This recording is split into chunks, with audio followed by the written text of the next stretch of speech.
First, so guys, we can go, right? So let me first by welcoming you for this press statement, and maybe also just to thank you, by the way, for coming to support me in this press statement. So I'll start by just reading, and then maybe if there'll be questions, then you'll be able to ask me. Now, declaration of intent to vie for presidency of the Republic of Kenya come 2027. Fellow Kenyans, friends and patriots, today I stand before you with humility, courage and great conviction to announce I, Honorable Peter Kalero Salasya, Member of Parliament for Mumias East Constituency, officially declare my intentions to vie for the presidency of the Republic of Kenya in the year 2027 general election. This moment is not about me, it is about you, the ordinary Kenyan, the civil servant whose payslip is shrinking under punitive taxes, the farmer struggling to afford fertilizer, the mother choosing between medicine and food, the young graduate sending CVs that never get answers, the Gen Z youth dreaming for a better, cleaner, fairer government. It is about Kenya, a country full of potential, yet held back by broken system, corruption, inequality, and disconnection between leaders and citizens. We cannot continue this way. It is time for a new generation of leadership, honesty, visionary, and bold. My agenda, the 5 pillars of the new Kenya: economic freedom. That one will include lowering taxes, growing incomes. The burden of the Kenyan worker is unbearable. We must ease it. As the president, I will review and reduce pay, NHIF, and NSSF reduction to protect your hard-earned salary.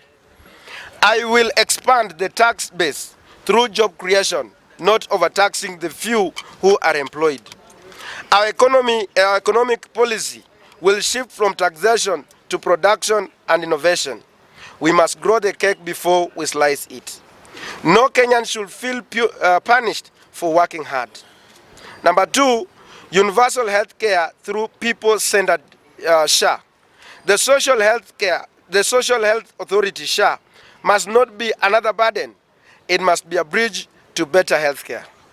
I will restructure SHA to align with the real medical needs of Kenyans, not bureaucratic interests. Every Kenyan will access affordable, dignified, and efficient health care, whether in Turkana, Kibra, or Mumias. We shall audit and clean up the NHIF legacy mess and guarantee the transparency in the healthcare funds. Health is not a luxury, it is a right. Number 3, ending corruption. Sealing every leak in government. Corruption is theft from the poor. I will treat it as economic sabotage. Every procurement will go through a transparent, digital, trackable system. I will empower independent anti-corruption agencies, and no scared cows will be spared. Stable public money will be recovered. Those who loot must be held accountable publicly, swiftly, and justly. We cannot industrialize a corrupt country. We cannot feed a nation bleeding from graft. Number 4, education, jobs, and dignity for our youth. Education must prepare young people not just to pass exam, but to thrive in a modern economy. We will strengthen TVETs, invest in digital literacy, and equip schools with modern tools. I will implement a national youth employment guarantee program in agriculture, ICT, and public works. Internships and graduate trainee scheme will be mandatory across government departments and industry. No degree should gather dust. No young dream should die due to hopelessness. Number 5, a new deal for Gen Z governance through freedom and the rule of law. Gen Z is not just the future, they are now. I will form the first ever Gen Z Presidential Advisory Council to embed their voices in every national decision. Freedom of expression, digital rights, and civic space will be protected. Police brutality will end under my watch. The judiciary will be respected. Laws will be applied fairly, regardless of status, tribe, or region. Let Kenya be the place where every youth believes their country works for them, not against them. Fellow Kenyans, I will contest the 2027 election under a new political movement one that reflects the dreams of a fair, inclusive, forward-looking Kenya. This movement's name and leadership will be unveiled in due course, and it will not be built on the tribal alliance or money power, but on the people power. I invite all Kenyans, especially the youth, the workers, the farmers, the mothers, and the dreamers to work with me. Together, let us make 2027 the year of Kenya's rebirth. Let us turn frustration into hope, despair into opportunity, and anger into action. The time for true transformation is now. God bless Kenya. God bless you. God bless Kenya. Honorable Peter Karo Salasya, Member of Parliament, Mias East Constituency, 2027 presidential candidate. Thank you so much. Mahesh, thank you for that. And first of all the best for the new journey that you've started. We would like to know, you've never mentioned this, that maybe you wanna vie for presidential seat. Umekuwa ukisema kwa utarudi tu kama MP. But we want to know what pushed you to, of course umesha tusomea manifesto hapa. Kitu kikubwa kabisa kimefanya ukaamua now let me vie for 2027 presidential seat. First of all, because we are not seeing the issues that the Gen Z or the young generation, because first of all, you know that the future of a nation belongs to the young people. And the young people of this country, they are worried about their future, because they are worried about the 30 years from now, 40 years from now, because the systems are not working, and the people who are occupying the system, they are not of goodwill or not working with utmost good faith in order to ensure that, because you remember that in the Kibaki leadership, there was 2030 vision 2030, but we are not seeing the leadership that is looking hard there. But we are looking at people who are self-centered and looking at the people who want, because everybody is saying that Ruto must go. Then who should replace Ruto if it's not Peter Salasya? Because the Kenyans want, or the young people want, a leader who is transparent, who is honesty, and who is ready to abide by the rule of law. And that is why I've been looking at the people who want to replace him. And then I say that they are not working. Remember, Peter Salasya has been just like a week or 2 weeks ago, I've been able to traverse the entire Western Kenya. We are now going for another tour of Nyamira, of Kisii, of Nyanza, coastal region, the northeastern, the eastern, and then the Mount Kenya, and then the Rift Valley. And because we've also seen that as much as we embrace from where we come from, the tribal, whatever, but the youth, the young people, are not interested about the who come, because at the end of the day, when these people get the position, it is about them. It's not about the other people or the entire community. It's about the few cronies, the few friends, and that is what now the young people in their, what they want is the fairness in their CVs, fairness in their whatever, in whatever they do. And this is what has really made me to come out and say that as a young person, because by 2027 I'll be turning 35 years old, so which means that I'll be in a threshold to hold a constitutional role of being the president of the Republic of Kenya. Remember the countries like Burkina Faso, people like Traore, they are young people, and you see that the darling of the Africans, because they want their country to be self-sustainable. And that is why you see people like in Obama, people who took when at the, because when I take the presidents at this early age, I know I still have like about, maybe by God's grace, I want to get to around 90 or 100 years by God's grace. So which means that I have to live with these people, and I have to maintain the legacy that will enable me to live good in happiness with these people. But these people, the older generation, they don't care. They think about few years remaining, by God's grace, okay, we are not praying for anyone, whatever. And that is what has really prompted me, and I'm a leader who is who knows how to balance leadership. There is time for fun, there is time for leadership, there is time to provide way, and all those things, and all those qualities I do have.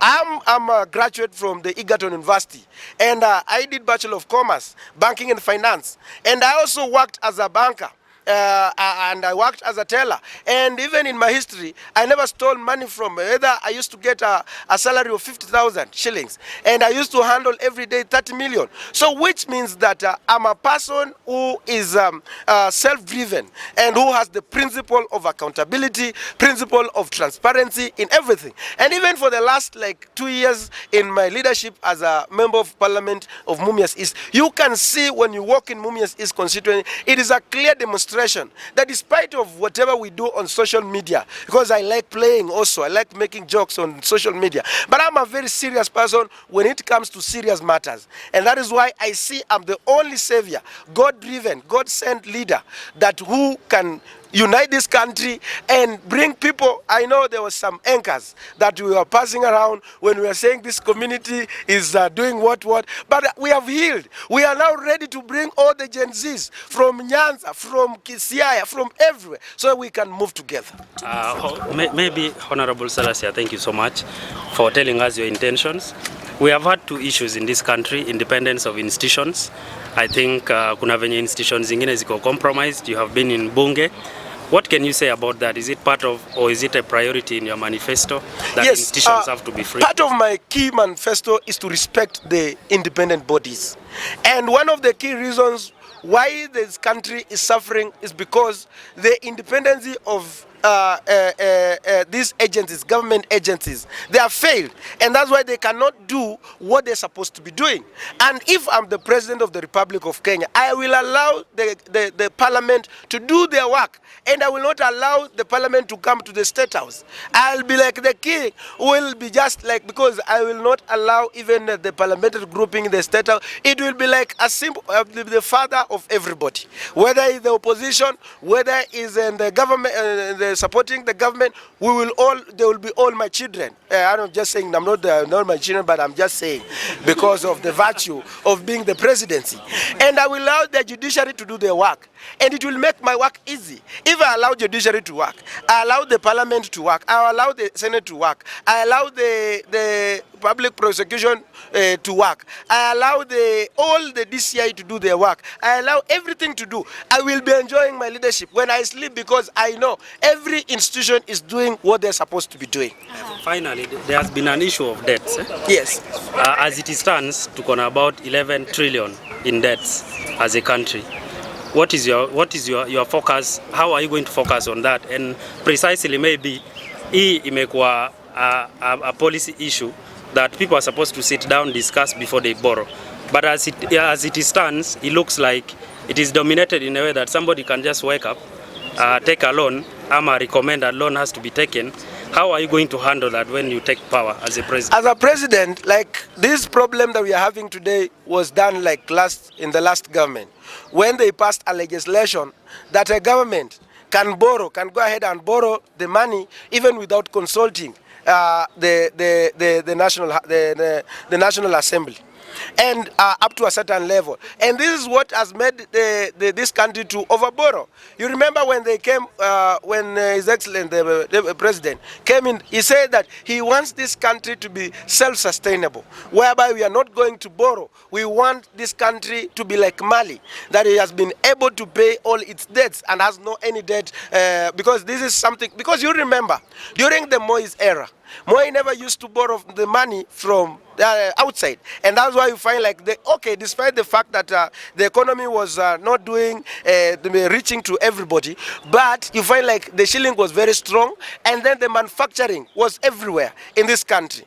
So from where I sit in that point of the debts, I will also do the inquiry on the debts that were committed by the previous governments that has existed before, because we want to know, like for example, the Eurobond, where did it go? And we have so many issues, because you remember like in the previous, when we were talking about last time, the people who involved in the, like for example, the Eurobond, there were people who were employed in the Treasury advisory, and those are some of the things that shows that we are not serious about the people who committed the atrocity, and that's the same people that we are also bringing back and messing up this country. So we will have to review the debts of this country and bring back the motion that Honorable Mutata had, so that we can also be able to scrutinize and get to know all the monies that came into this country. Did they do what they were intended to do as a president of this Republic of Kenya? Two questions, Mheshimiwa. Kidogo tu. Is aligned to certain conditions. So how are you going to vie with the same party? First of all, this movement is not about any other person. It's about the Kenyans. Are we there? It's about the Kenyans. So if they will say that they will give me that political party to vie on it, I will not accept, I will not refuse. But if they don't, we are going to launch a political party, a political movement. And this one is going to be rolled out. So it's about them to decide whether they want me to be, because now the party leader, if he's not showing the interest to vie as a president, then he should give me that political party to vie on it. If he doesn't, then I will come up with a new political movement